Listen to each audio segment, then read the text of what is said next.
Hello all. इस lecture में हम पढ़ेंगे डिमांड के बारे में। डिमांड क्या होती है और डिमांड आपका जो माइक्रो इकोनॉमिक्स है उसके अंदर सबसे इम्पोर्टेंट चैप्टर है डिमांड। ठीक है, डिमांड क्या है, नॉर्मल लाइफ में भी हमको पता रहता है कि देखो, कॉमन सेंस वाली बात है कि कोई भी चीज़ के प्राइस बढ़ेंगे तो हम उसको कम खरीदेंगे, और कोई भी चीज़ सस्ती हो जाती है तो हम उसको ज़्यादा खरीदते हैं।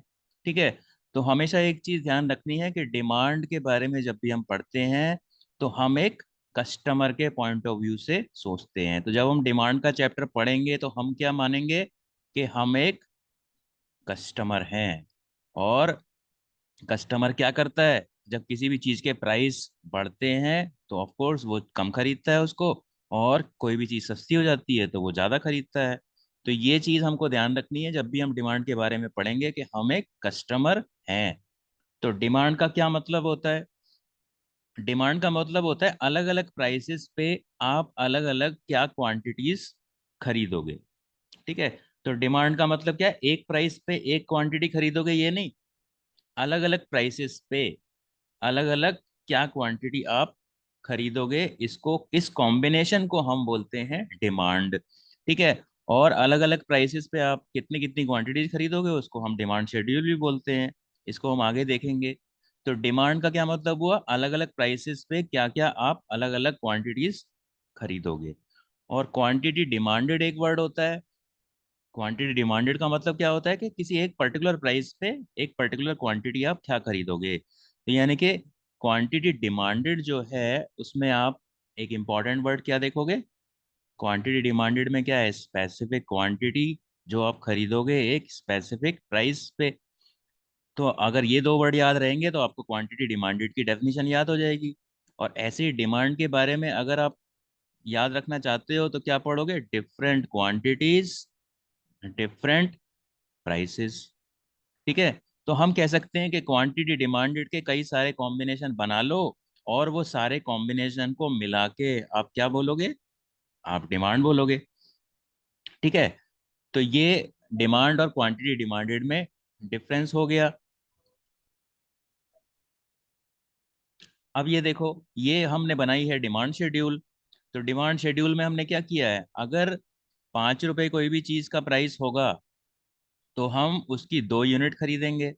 ठीक है, मान लो कुछ भी ले लो, चॉकलेट ले लो। तो अगर 5 रुपए की चॉकलेट है तो मैं 2 चॉकलेट खरीदता हूँ। और 4 रुपए की चॉकलेट अगर हो जाती, सस्ती हो जाती है, तो मैं चलो 2 की जगह 4 चॉकलेट खरीद लूंगा। ठीक है, और प्राइस अगर और घट जाता है तो मैं और ज्यादा खरीदूंगा, और प्राइस फिर और घट जाता है तो फिर मैं और ज्यादा खरीदूंगा।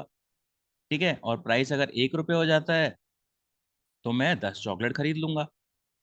ठीक है, तो ये है आपका डिमांड का रूल। मैंने आपको बताया था कि जैसे जैसे कोई भी चीज सस्ती होती है तो आप उसको ज्यादा खरीदते हो। ठीक है, तो एक चीज हमारे को और ध्यान रखनी है इस चैप्टर के अंदर, कि प्राइस और क्वांटिटी में नेगेटिव रिलेशन होता है। नेगेटिव रिलेशन होता है। ठीक है, तो ये एक बहुत इंपॉर्टेंट चीज है, आपको ध्यान रखनी है, प्राइस और क्वांटिटी में नेगेटिव रिलेशन होता है। और देखो, 5 रुपए पे 2 चॉकलेट मैंने खरीदी तो ये क्या हो गई, मेरी क्वांटिटी डिमांडेड हो गई, क्योंकि क्वांटिटी डिमांडेड की डेफिनेशन क्या थी कि स्पेसिफिक प्राइस पे मैं स्पेसिफिक क्वांटिटी कौन सी खरीदूंगा। तो ये सारे के सारे जो अलग अलग कॉम्बिनेशंस हैं, ये अलग अलग कॉम्बिनेशंस अगर मैं एक करके देखूं, ठीक है, हर एक कॉम्बिनेशन को मैं बोलूंगा क्वांटिटी डिमांडेड, क्योंकि क्वांटिटी डिमांडेड की डेफिनेशन क्या थी, स्पेसिफिक प्राइस पे स्पेसिफिक क्वांटिटी क्या खरीदूंगा मैं। और अगर मैं बोलूं कि डिमांड क्या होती है तो इन सारे कॉम्बिनेशंस को मैं मिला दूंगा। ठीक है, तो डिफरेंट प्राइसेस पे डिफरेंट क्वांटिटीज में क्या खरीदूंगा, तो ये आपने डेफिनेशन में भी देखा था। ठीक है, तो डिफरेंट प्राइसेस पे डिफरेंट क्वांटिटीज मैं क्या क्या खरीदूंगा, इसकी जो ये शेड्यूल है इसी को हम डिमांड, ये क्या है, ये डिमांड शेड्यूल भी बोलेंगे हम इसको। ठीक है, डिमांड शेड्यूल, शेड्यूल क्या होती है, अलग अलग पॉइंट्स पे अलग अलग आपका क्या रिएक्शन होगा। ठीक है, तो अलग अलग प्राइसेस पे डिमांड कितनी होगी, इन सारे कॉम्बिनेशंस को मैं मिला के क्या बोलूंगा, डिमांड बोलूंगा। और ये जो 5 कॉम्बिनेशन है, एक कॉम्बिनेशन, दो कॉम्बिनेशन, तीन कॉम्बिनेशन, चार कॉम्बिनेशन और 5 कॉम्बिनेशन, तो इन कॉम्बिनेशन को मैं अगर अलग अलग बोलूंगा तो अलग अलग क्या बोलूंगा मैं इनको, अलग अलग क्वांटिटी डिमांडेड मैं बोलूंगा। तो आपको पता हो जाना चाहिए अब तक कि डिमांड और क्वांटिटी डिमांडेड में क्या डिफरेंस होता है। अब देखो डिमांड शेड्यूल क्या होती है। डिमांड शेड्यूल भी देखो आपने क्या है, जो डिमांड की जो टेबल थी वही डिमांड शेड्यूल है। तो अलग अलग क्वांटिटीज पे अलग अलग quantities, table showing different quantities demanded at different prices. ठीक है, और यही डेफिनेशन क्या है, ये डेफिनेशन है डिमांड की। तो जो डिमांड की डेफिनेशन है वही डिमांड शेड्यूल की डेफिनेशन बन गई। ठीक है, उसके बाद डिमांड कर्व क्या होता है। देखो इकोनॉमिक्स के अंदर कोई भी कर्व होता है उसकी डेफिनेशन क्या लिखोगे, उसकी शेड्यूल का ग्राफिक रिप्रेजेंटेशन। तो डिमांड कर्व की डेफिनेशन क्या होगी, डिमांड कर्व का ग्राफिक रिप्रेजेंटेशन। ऐसे ही सप्लाई शेड्यूल के बारे में जब आप पढ़ोगे तो उसमें क्या पढ़ोगे, सप्लाई सप्लाई कर्व के बारे में जब आप पढ़ोगे तो आप पढ़ोगे कि सप्लाई शेड्यूल का ग्राफिक रिप्रेजेंटेशन। देखो यहाँ सीधी सीधी डेफिनेशन है, it is the graphic representation of demand schedule consisting different prices at different quantities. तो अगेन यही वर्ड आ गया, डिफरेंट प्राइसेस और डिफरेंट क्वांटिटीज। तो ये इसको हम शेड्यूल, डिमांड शेड्यूल भी बोलेंगे, और डिमांड की डेफिनेशन भी यही है।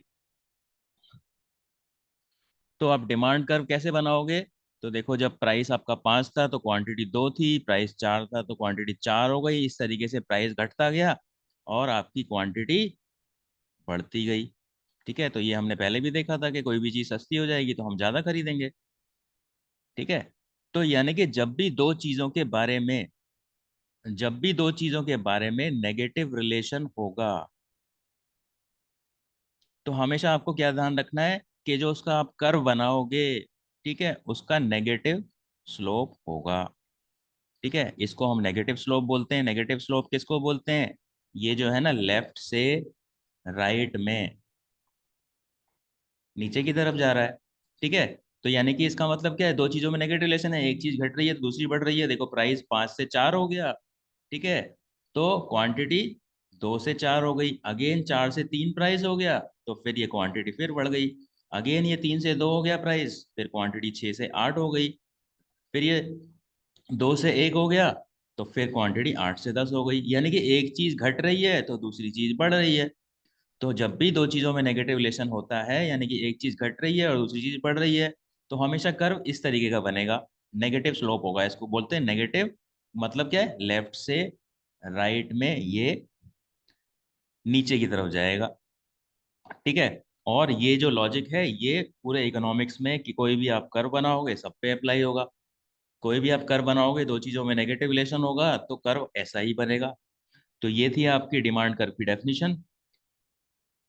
तो इस लेक्चर में आपने देख लिया, एक तो डिमांड कर्व क्या होता है, एक क्वांटिटी डिमांडेड क्या होती है, और फिर आपने देखा कि डिमांड शेड्यूल क्या होती है, और डिमांड कर्व क्या होता है।